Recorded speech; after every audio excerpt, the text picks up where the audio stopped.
Marie, thank you so much for joining us on the broadcast. You are in touch with the President and the First Lady, in essence, your mom and dad in Abidjan. Can you tell us, give us a sense of the situation, the atmosphere within your family today as they face this crisis against the nation? Well, I might say that in spite of all the trouble going on, it's a great day because everything that they fought for so far, today we're going to see the outcome. They're at peace, they're still in post, they're doing what they have to do, and they're available, they're okay, they're fine.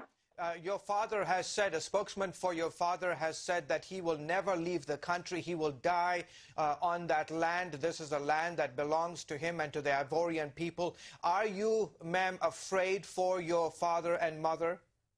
No, I'm not.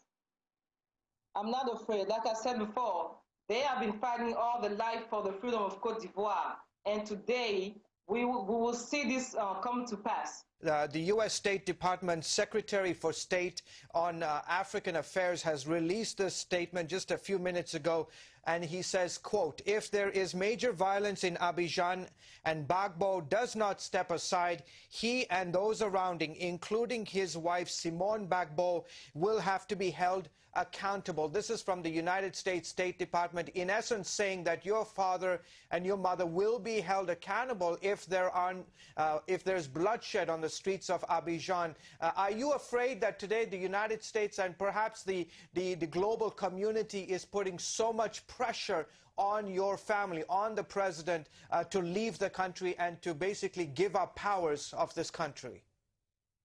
Again, I'm not afraid, and they will not leave because this is their job, to defend the country and to fight for the freedom of Côte d'Ivoire. So they will not leave.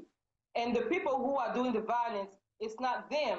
It's rather the UN and the Force Licon fighting with the rebels in Côte d'Ivoire. Yes, unfortunately, there's going to be bloodshed because the young patriots of Côte d'Ivoire, young people and the army are decided to fight for their freedom. So they have declared that this is the day that the country will be freed, and they are willing to die for the total liberation of Côte d'Ivoire and hence for also Africa. You mentioned a few minutes ago during this interview that your faith will carry you through. I know that your mom and your dad, the President Gbagbo and Mrs. Simone Gbagbo, are strong Christians. You are also a person of faith. I understand that this past weekend, maybe about 2,000 to 3,000 people gathered on the streets of Abidjan, in essence, to pray for peace in the country. Can you tell me how your faith is carrying you through, and perhaps an insight into how faith is playing inside the presidential White House in Côte d'Ivoire? Faith is a pillar of everything that we do. We live for God, and God is the one who gives us the strength. God is the one who gives us the peace, and he gives us the vision. So it's not about us. It's about God's glory in Côte d'Ivoire.